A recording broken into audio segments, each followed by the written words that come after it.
राहुल त्रिपाठी जी। महाराज जी। महाराज जी, आपके चरणों में कोटि कोटि। महाराज जी, मैं भारतीय सेना में कार्यरत हूँ और श्री जी का प्रतिदिन नाम जप भी करता हूँ। महाराज जी, मेरा प्रश्न सिर्फ मेरा ही नहीं बल्कि देश के सभी जवानों का है। जब एक फौजी अपनी छुट्टी खत्म करके वापस ड्यूटी पे जाता है तब उसे घर की बहुत याद आती है।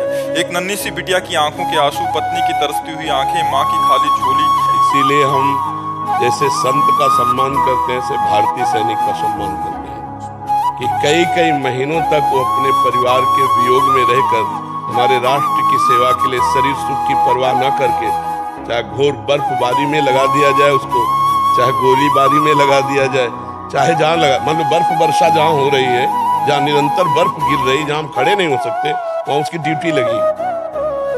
और अपने प्रियजनों का वियोग सबसे ज्यादा कठिन होता है, क्योंकि वो हम लोगों ने देखा है। अब जिस दिन से घर से निकले थे जीवन में घर नहीं गए, हमने तो मिटा दिया, अब ये तो उसका राग रखे हुए हैं। कितना इनको हर बात जलना पड़ता है। मतलब हमने तो एक निपटा दिया कि हम भगवान के मार्ग के पति का हमें मिलना ही नहीं, अब क्या हो रहा है हमें मतलब नहीं, लेकिन इनको तो मतलब है ना। और राष्ट्र के लिए ये अपने जीवन को पता नहीं दोबारा में आके बच्ची को गली लगा पाएंगे कि नहीं, कोई भरोसा है। कहाँ ड्यूटी लगा दी जाए और कहाँ से गोली आ जाए। तो इसीलिए हम राष्ट्र के सैनिकों से प्रार्थना करते हैं कि आप अगर बिना भजन किए भी शरीर छोड़ोगे तो आपको जो बड़े बड़े यज्ञों का फल होता है स्वर्ग की प्राप्ति, वो स्वर्ग की प्राप्ति होगी। और अगर आप राधा राधा कहते हुए शरीर छोड़ोगे तो भगवत प्राप्ति होगी, जो बड़े बड़े योगी तपस्या करके प्राप्त करते हैं। बस आपको राष्ट्र सेवा के लिए आपको अपने मोह का बलिदान देना होगा, आपको सहना होगा कि हम तिरंगे के लिए अपनी बेटी, अपनी पत्नी, अपने माता पिता सबको त्याग करके तिरंगे की रक्षा के लिए अपने जान अर्पित करते हैं। अगर बची जान तो उनके लिए है, नहीं तो तिरंगे को अर्पित करते हैं। सबसे ज्यादा भारत में सम्माननीय अगर कोई है तो त्यागी और वैरागी संत या सैनिक, हम दो को देखते हैं। मान लो आप बहुत बड़े पद में हो तो आपके साथ व्यवस्था है, अंगरक्षा है, आप अपने घर में चैन से अपने अनुकूल भोजन पा रहे हैं, समय पे सो रहे हैं, मनोरंजन कर रहे हैं। वो राष्ट्र का सैनिक, उसको जो मिला खड़े खड़े खा रहा है, जरूरत पड़ी तो गोली चला रहा है, और या हर कष्ट सह रहा है। अपने परिवार से फोन से बात करने का भी समय उसको नहीं मिल सकता।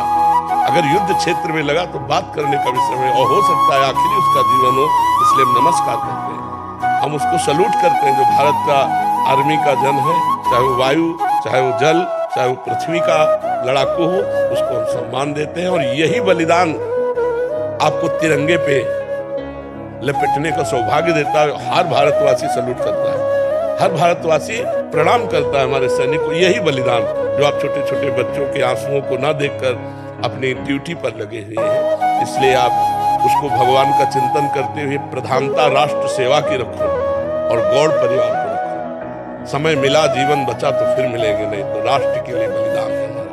तभी आपको सलाम करते, तभी सल्यूट करते हैं। महाराज जी, आप हर प्रश्न का जवाब हो, हर दर्द की दवा हो। तो महाराज जी एक यही कहते हैं ना कि देश के सैनिक की सिर्फ यही कमजोरी कड़ी खाली महाराज जी को। अब ये कमजोरी तो मिटानी पड़ेगी।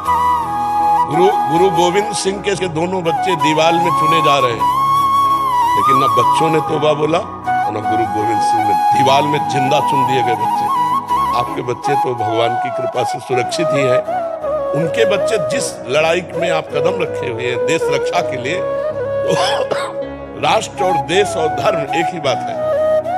धर्म रक्षा के लिए गुरु गोविंद सिंह के बच्चे दीवाल में चुने जा रहे हैं, ना बच्चों में आह और ना गुरु गोविंद सिंह में। चुन दिए गए लेकिन धर्म विरुद्ध। तेग बहादुर सिंह ने अपनी गर्दन कटवा ली, गुरु अर्जुन देव जी ने पूरे शरीर को जला दिया उन दुष्टों ने, लेकिन कहा तेरा किया मीठा लगे।